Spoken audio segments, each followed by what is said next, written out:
Look, Jason, you are entrepreneur. I am. I mean, we are a very, I would say, different breed. That one day we woke up and we decided that the world needs us for whatever reason, okay, and can't live without us for whatever reason. And now we're committing all our time and life and energy into this thing. Hey there, I am Dr. Jason Balara, and this is the Know Your Why podcast, where we explore the why behind success. Every week, I meet with real estate investors, veterinary entrepreneurs, mindset coaches, authors, and fitness professionals to uncover their why and how it drives them on the winding road to success. What is your why? Hi, everyone. I am Jason Balara, and this is the Know Your Why podcast. Today, I'm here with Daniel Chiquette. He's the founder and CEO of Home 365, a pioneering company that combines insurtech, AI, and advanced software to revolutionize the property management industry, primarily focusing on single-family rentals. So, Daniel, as I mentioned, I mean, your bio's got a lot of really interesting background and everything, but I always feel that kind of sounds better coming from the guest. So, first, I'd like to say thank you for coming on the show today. Thanks for taking the time to talk to me. I'm looking forward to the conversation. Thank you, Jason. Thank you for having me. Excited to be here. Awesome. Well, let's just start by talking about you. Tell us about your background, about where what got you to where you are today, and then we'll dive in. How many days do we have? Yeah, there's a lot. So we'll compress it into an abbreviated version. But I mean, Yeah. honestly, I think the story is really important. So Right. please, Sure. feel free to go into detail. Sure. I am what I call myself a tech entrepreneur. I'm in a tech business since 2000, pretty much.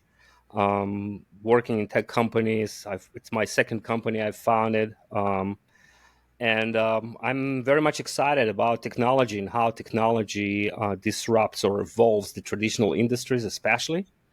Um, in 2006, I believe, I founded my first company, which was a very cool marketplace for home services with clients all around the globe, from Brazil through United States.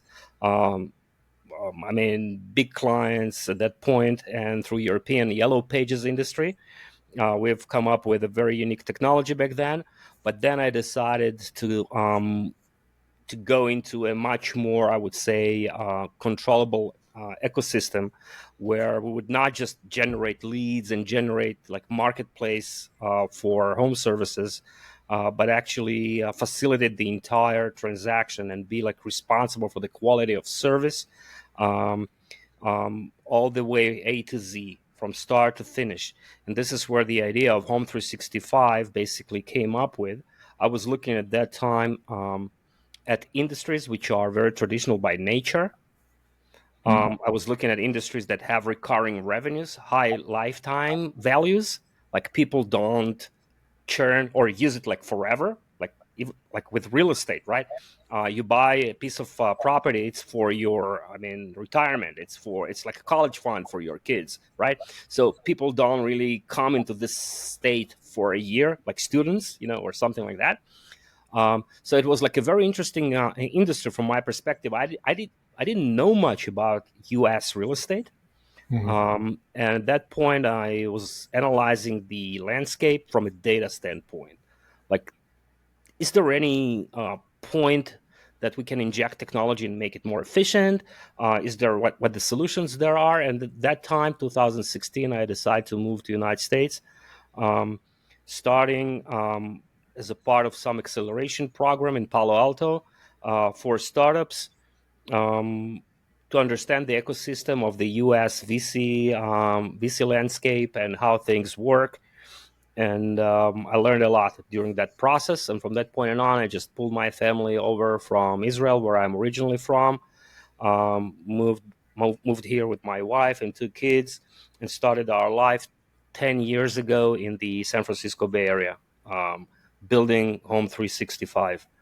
It's quite a journey since, but it's a very interesting industry. I've learned a lot. I'm a real estate investor myself now, and we are trying to completely change the very broken property management industry, which I think is not really operating well. Unfortunately, it has a very bad sentiment, as you know, probably with real estate investors, and there are reasons for that. Partially Mhm. coming from the investors themselves, um, whose perceptions are completely screwed by the rich dad, poor dad kind of concept, and I can expand on that. I think it's not a great setup for success. Those people who start their journey by reading those types of publications without, I mean, gives you general education, but there are a lot of problematic practices coming from that type of mindset, all the way to, I mean, to the point where the nature of the management and the way traditional management companies operate and their business models are completely not aligned with what the real estate investors need and want, really. So this Yeah. is where we came up with a completely different concept, and I'm happy to tell you more about it. Yeah, this is very interesting because I think yeah, it's a tricky industry, and I agree and have observed myself that I do think that there's a lot of misalignment of interests between the property managers and the actual real estate investors and ownership. So I definitely want to dive into kind of Yeah. how you're addressing that. But I want to one thing that you mentioned, is you got into this space, but you didn't have any real estate experience at the time, and you were looking how to inject technology. And to be honest, I think sometimes some of the best ideas come by a new person, uh, kind of setting their eyes on an industry. It's there's so much, and this isn't just real estate. This is like honestly in a lot of Jason, industries. you are so right. You are so right. Like our employees, I'm trying to find people coming from different industries because they Yeah, bring so much fresh perspective, yeah, and yeah. they're not locked up into what previous company was doing. I mean, there's so much freshness coming in. Mhm. We got people from Zillow, from Amazon, from other companies, from different industries, from banking. I mean, so many ideas. Yeah, 100%. I agree with you. yeah, yeah. I just that is where the ideas, because I think almost every industry gets in a some level of a cycle of we're just going to do what we've been doing because we saw that worked to some extent, but then conditions change, things get outdated. I mean, there's so much I think to be had from just being innovative and as you said, just bringing people in from outside that space that have a bit of a different perspective. And it's not to ignore the experience in a particular industry. It's to be able to essentially combine the ideas from both sides to help sort of better how things are going. So um, 100%. Yep. I love this concept. So tell me a bit about kind of, well, first let's just talk about what is Home 365. What do you do? What is kind of the business model there? So look, when I got to this industry in a very fresh way, the first idea was let's build another software, maybe better, maybe more efficient for property managers, Hmm. like Upfolio, like Buildium, whatever other Yeah, softwares that you yeah, have. And during that process, I got the chance to meet, I think, probably close to 100 property management companies. Usually in the single family space, that was what I was aiming for. Um, and mainly because the single family rentals are dominated by mom and pop investors, okay. meaning retail investors, right? So I got to meet a traditional, call it property manager, which would be managing around 300, 400 doors. You rarely see someone above 600, 700. Like the vast majority would be sub 400. Hmm. Um, Very mom and pop, local shop with 4, 5, 6 employees, not scalable, very fragmented, not a lot of technology, if at all. And I got to understand that the business model is broken and that I don't see a great future for this industry going forward. And I'll tell you why. I mean, getting the real estate investor to pay you 8% of their annual income, which is like on average for an average rent, not in California where you are, but on average in the United States, it would be around average rent 1,500, let's say. It would be like $80 to $100. Yep. How much management can a human being provide for $80 a month, overseeing your $500,000 or $1 million or whatever store of value? Okay, that's actually not enough. It's like 2 or 3 hours of a very low grade paid employee. That's what he can invest in looking after your property, Right. right? Not to speak about the margins of profits on those $80. So when you are trying to analyze, no technology, not a lot of it, everything is manual. You need to have people on payroll. You have a lot of regulation. You have a lot of various requirements by the state, by the city. You have to have a license, and I mean, so much liability and so much you need to invest, being sandwiched between the owner and the tenant, and all that is just for 2 hours or 3 hours of an Uber driver. Yeah. How, It's a how great can point. that work? How can that work? Yeah. I mean, it doesn't. On the other hand, there's an expectation from the owner. Hey, I hired a very professional property manager.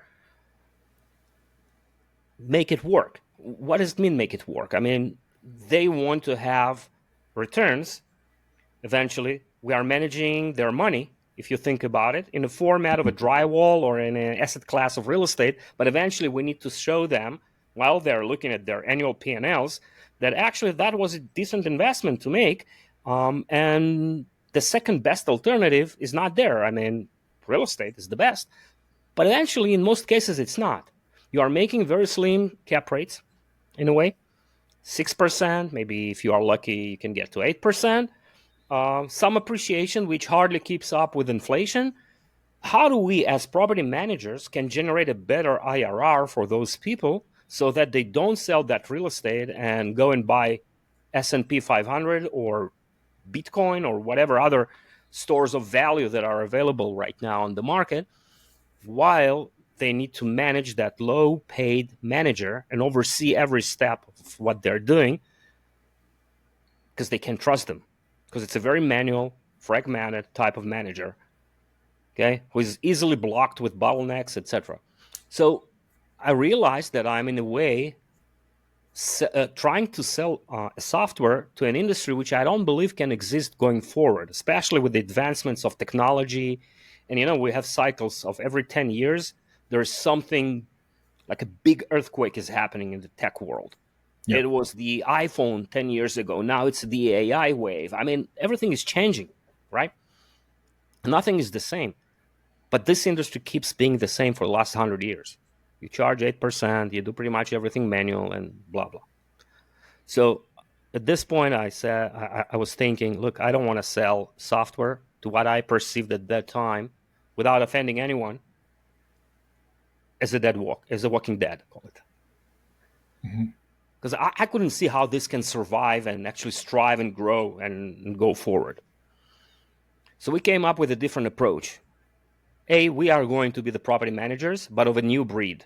It's going to be completely automated platform where our people are going to be the flight controllers in a way, overseeing the smooth operations, but we are going to build the automated property manager to replace the human property manager the way we know them today.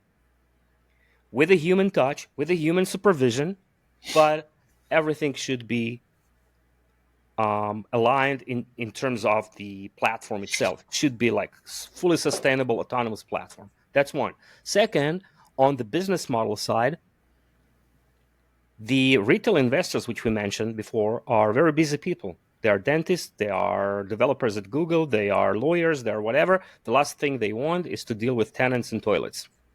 The last thing they want is to talk to property manager and listen to horror stories about tenants not paying them rent, and it's like overwhelming. People said real estate investing is a passive investment. It's not, right? It's everything but passive. Yeah. So, but the other alternatives we have are passive alternatives. Park your money with S&P 500. It's passive. It's liquid. It's passive. Why go and buy real estate?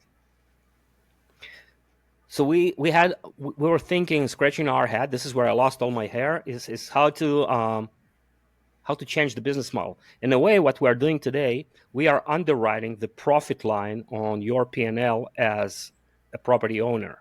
So we are predicting based on data and a lot of our machine learning algorithms, what is the likelihood for the tenants to be delinquent, for your properties to sit vacant, and for how long, and what's the probability for your garage door not to open.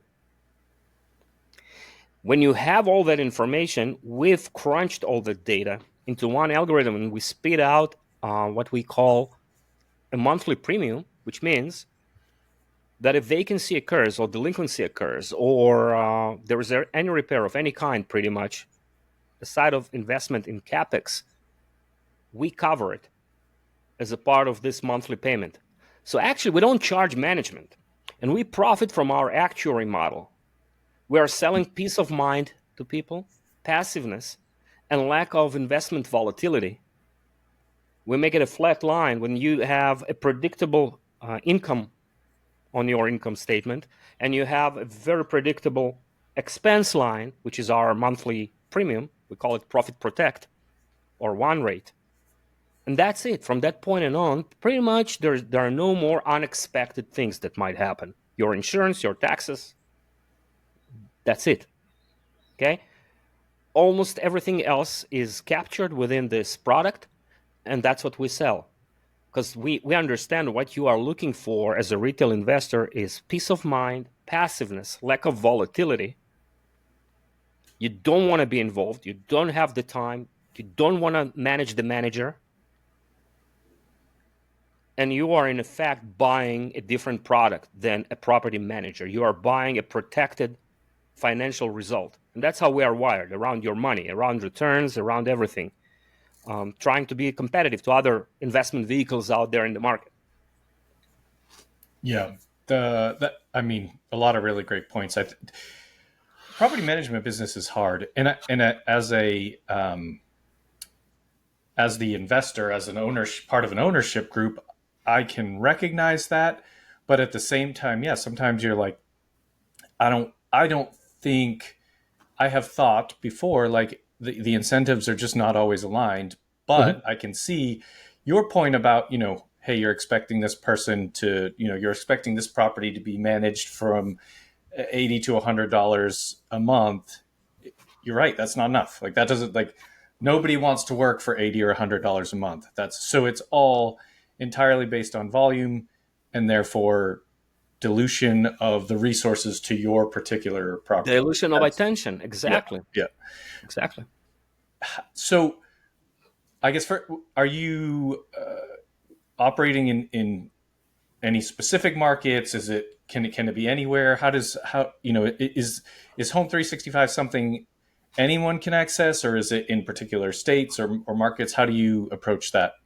So at this point, we operate in 9 different states, in 16 different markets. It appears on our website. We are in the south of U.S., in north of U.S., and in places like central Pennsylvania for a few specific reasons. We wanted to train our underwriting algorithm for various demographies. This is why we're in Detroit and Chicago, for example, and to train our algorithm for different types of maintenance requirements. And this is why we are in central PA, where houses were built in the 1700s and 1800s, right? So it's like all structures with all the nuances around that. But eventually, we now operate within specific states, and we launch state by state. We are about to launch, our next state is Texas, and now we're launching in Nashville as we speak. But in general, we are still bound to be licensed real estate brokers, so we need to have like presence and licensing and all that thing. But as time goes by and time flies, this system becomes more and more autonomous, which doesn't require human presence. We now manage thousands of properties, single family rentals across those 9 states, with only 20 people, all located in Las Vegas. How does that magic happen? And trust me, we provide a much much more kind of robust, um, call it oversight over properties. We have more touch points with the properties, even though the company doesn't have like a physical presence in that city. The way we operate is by leveraging what we call a marketplace beating heart of the company. That's my background. That's my passion, and we have thousands of different vendors that are basically dispatched for each and every incident. It might be gig economy workers, like think of Uber drivers, DoorDashers getting push notification on our app telling them in between the rides, go and place this lockbox this on this property, or post a notice on this door, or do something of a lower end kind of errand for us. Have all the blue collar like plumbers, electricians, and all those tradesmen on the platform, real estate licensed real estate agents who are doing the showings and listing the properties for us, all that incorporated, managed, and overseen by our platform and by our staff out of Vegas. And that's, I think, the big change. On one hand, we solved the logistical bottlenecks. We have hundreds of people running at any given point in every city, okay, looking at the properties and transmitting back the conditions, the problems. Every plumber that goes into the house doing something reports back through our software and through our systems. We are having unbelievable amount of meetings with our owners and tenants using Zoom. Would you believe it or not? Nobody needs to go to our office. You just go online, you book a meeting with us, exactly like we booked this podcast, right? Yeah. Surprise.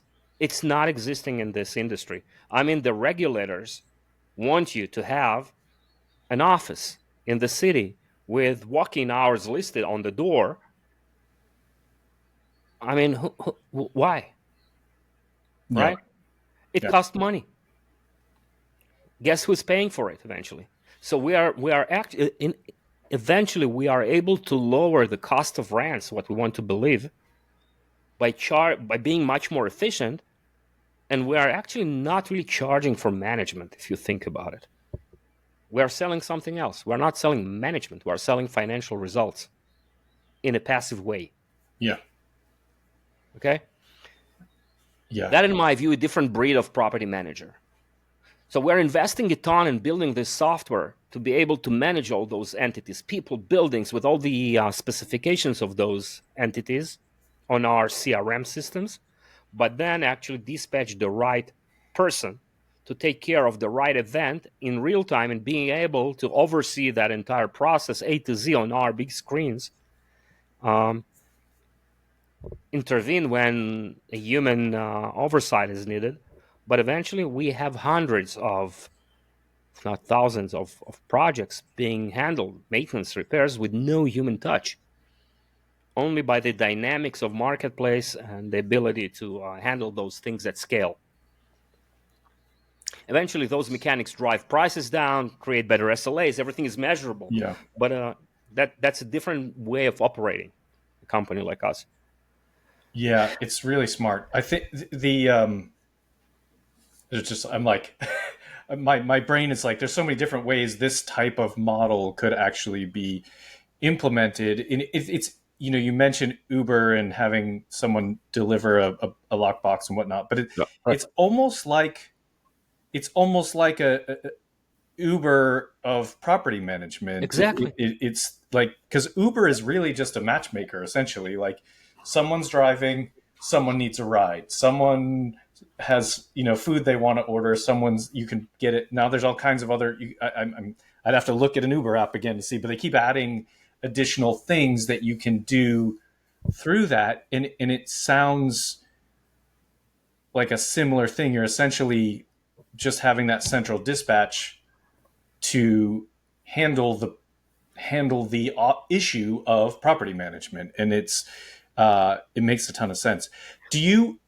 So your focus is single family rentals. Do you see a way that this could be applicable in commercial real estate, where it would be talking about apartment complexes and things like that? Yes, the reason, maybe just to touch a little bit on the point of Uber you mentioned before, and then I'll answer your question. Um, Yeah, it's in fact Uberifying the world, the ecosystem of property management. But unlike Uber, where every project or every event is pretty much the same. Take me from point A to point B now. That's basically the definition of the project. Try to apply that to various types of maintenance, turnovers in properties, situations with tenants, move ins, showings. I mean, it's so hard to templatize and to automate for those types of things. I'll be happy to show you how we do that for maintenance and repairs, where there is no project which is pretty much the same like the other one. Right. So it's very heavy lifting. It's like sometimes we feel like we are five different companies in one. But yeah, that's the concept. That's the idea. But Uber is not only matchmaker. They are also responsible for the quality of the ride. They need to recruit the driver, make sure that the driver is compliant and trained and the car is okay. And if there are any complaints, it's them. You don't talk to the driver, you talk to Uber, right?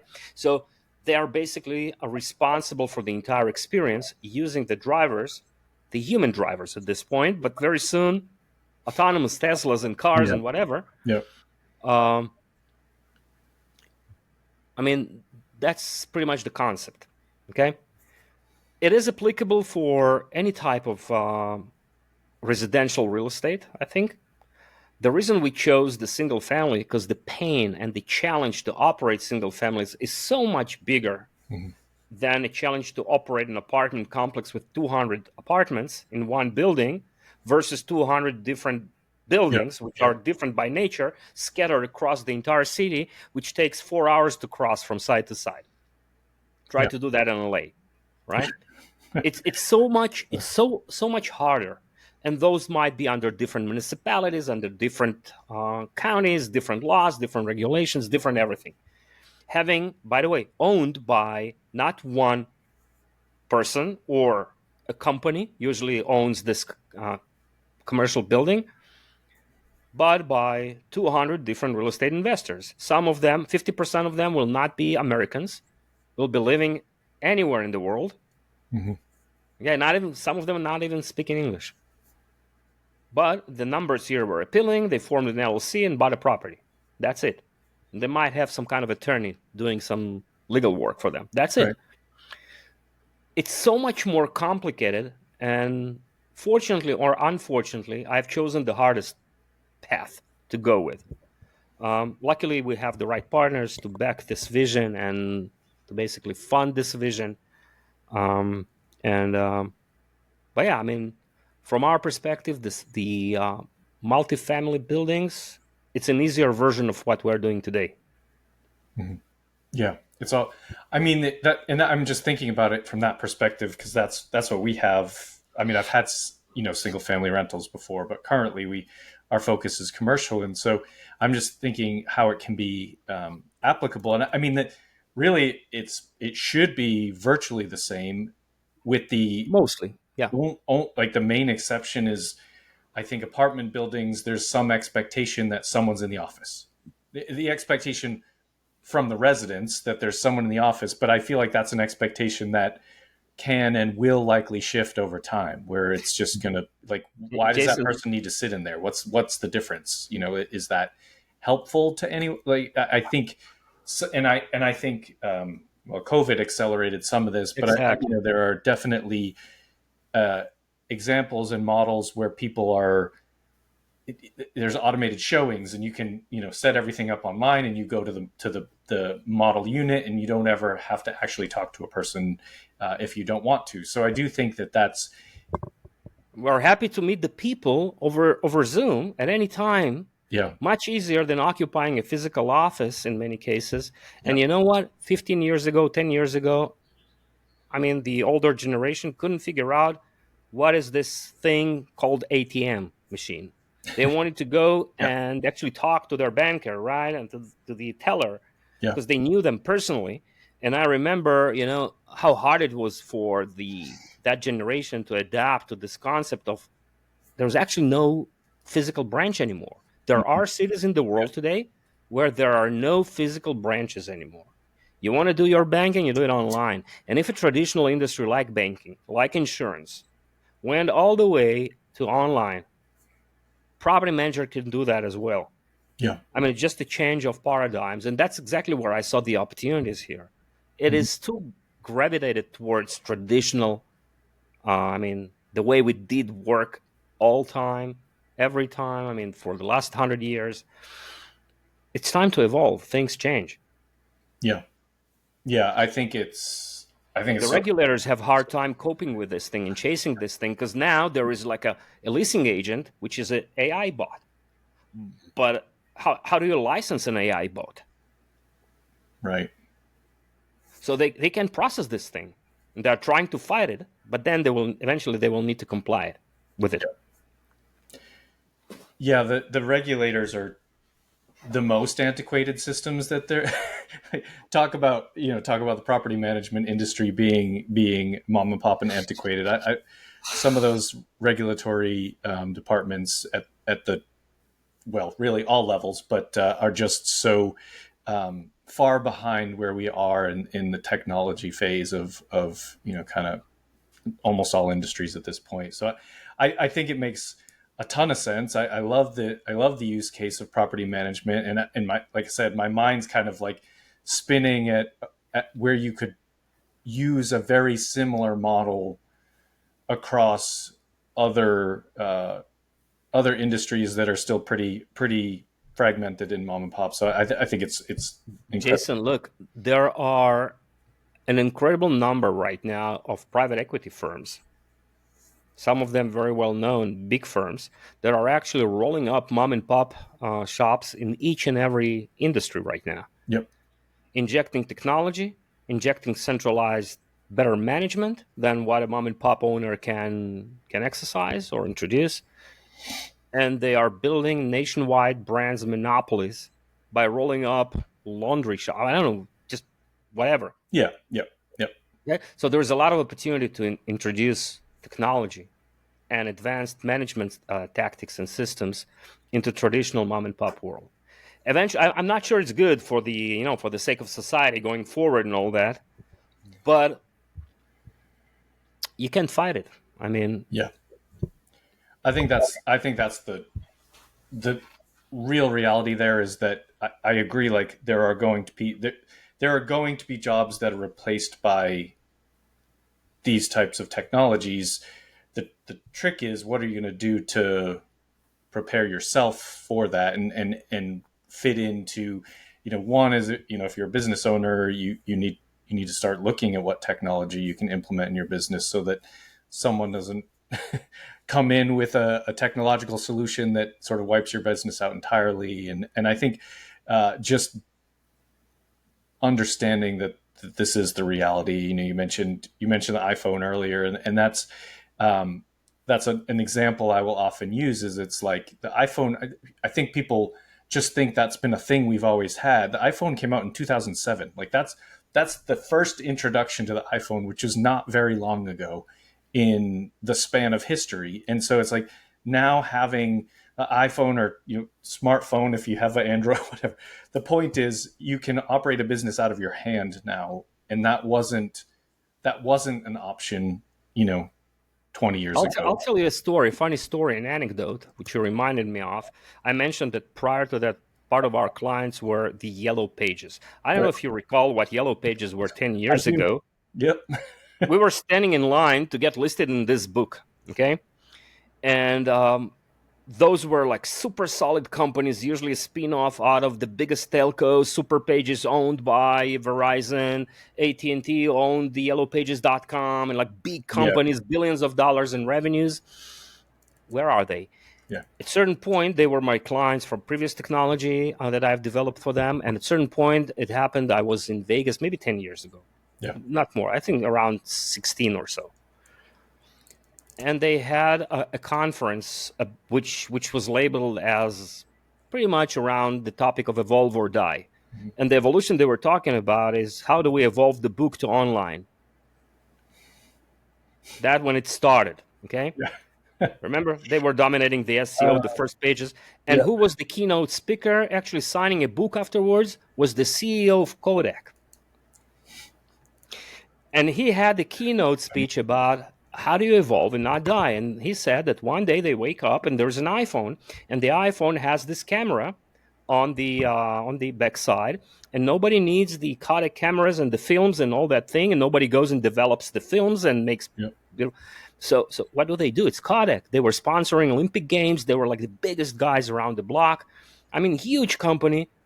He had to fire 70,000 people. He hired all the 70,000 back that would develop online albums. And I remember I was sitting there in the audience, and I'm like, online albums, like Google has it.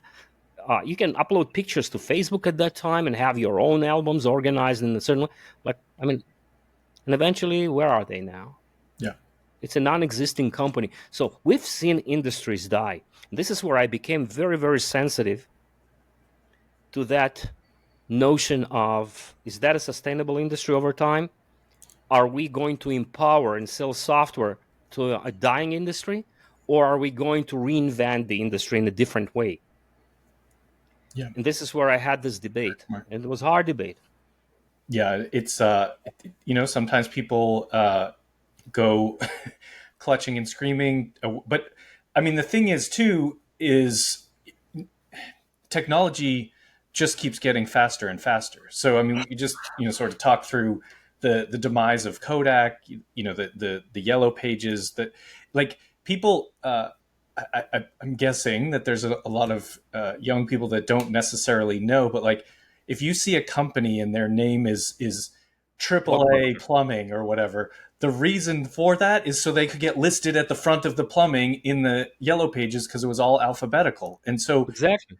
but like that's irrelevant now. That doesn't help you in SEO, which is what people really need. And so it's just that if you see that company's been around for a long time, because that means they did that for exposure in the yellow pages. And it's like yellow pages, phone books.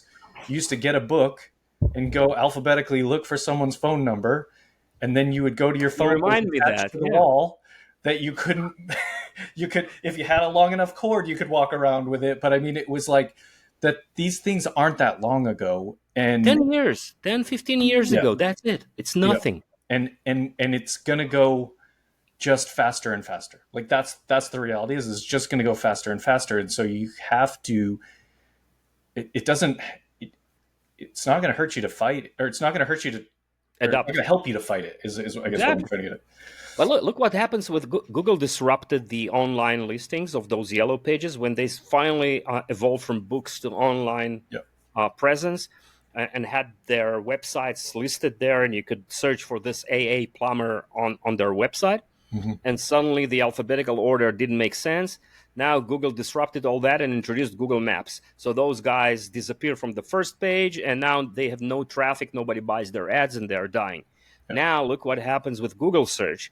With the AI LLM engines, people are consuming more and more results without actually going to the search engine anymore. And there is a clear trend right now where the search volume on Google is actually declining. They are rich enough and smart enough, innovative enough company to find their way and pivot to a different type of business model. But the organic search is actually declining.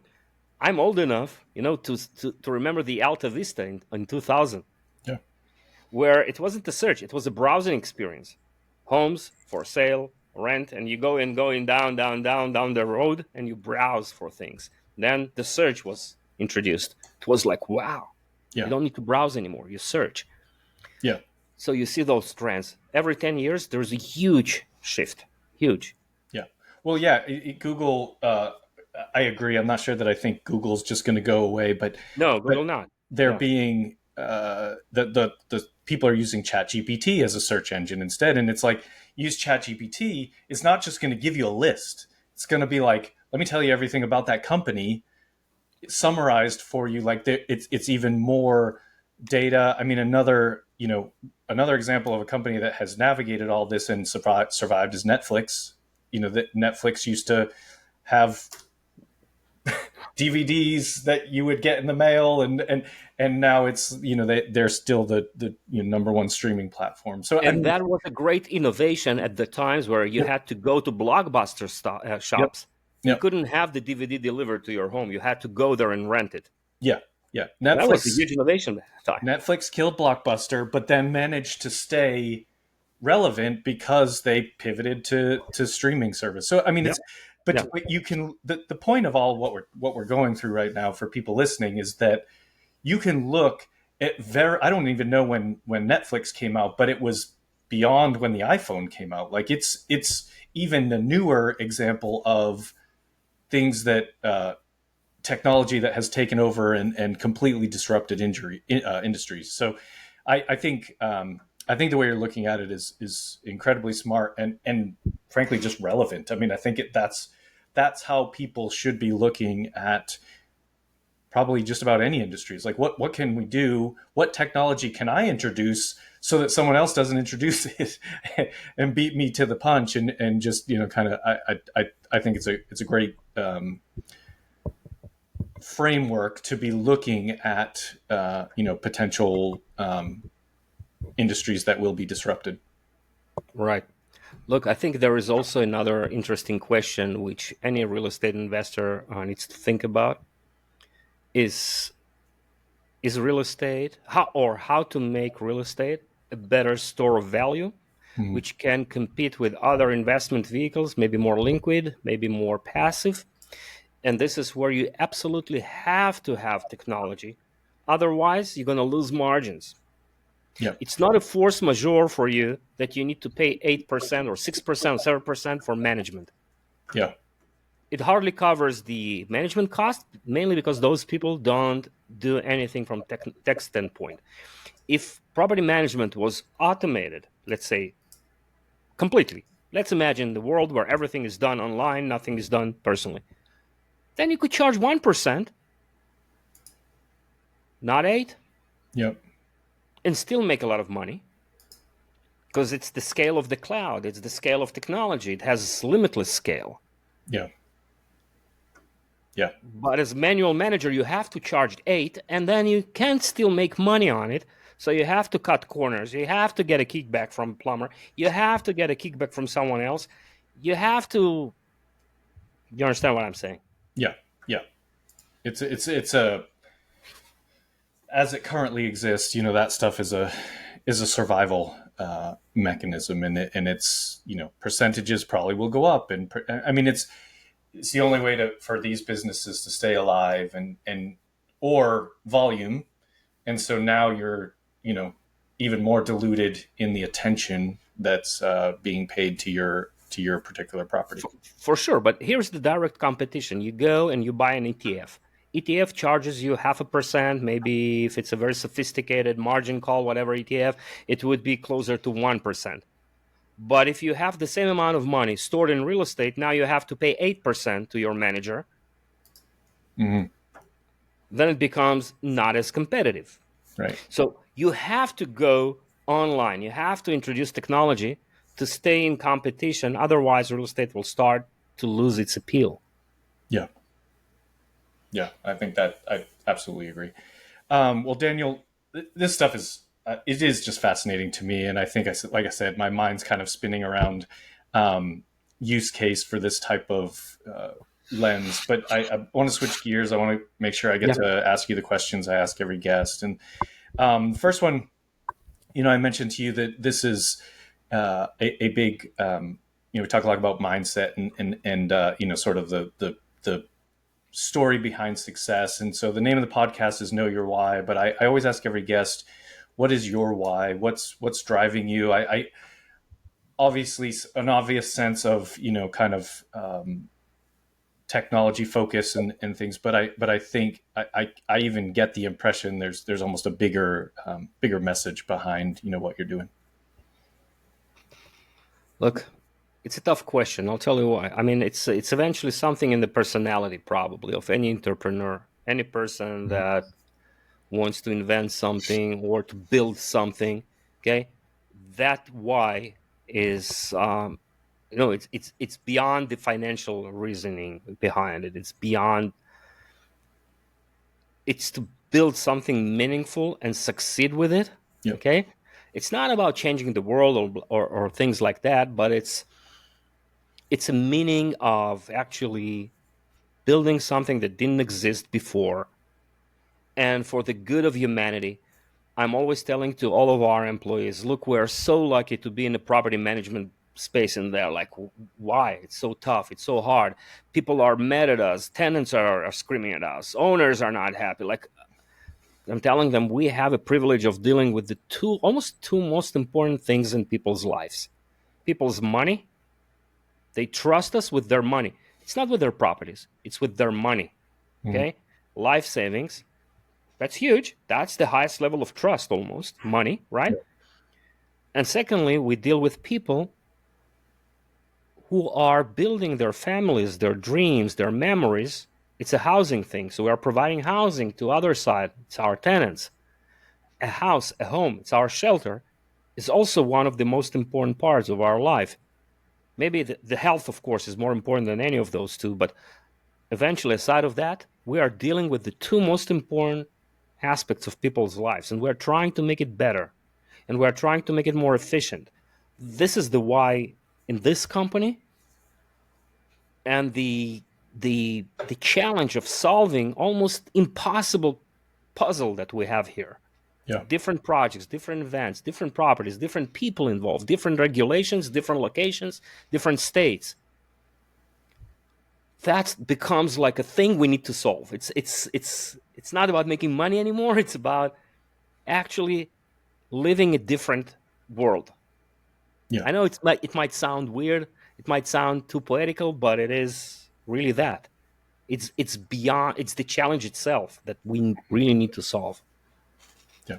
No, I think that's a fantastic perspective to look at it. I think it's just the world's changing. The world's changing, and it's not so much do I like the way it's changing or not like the way it's changing.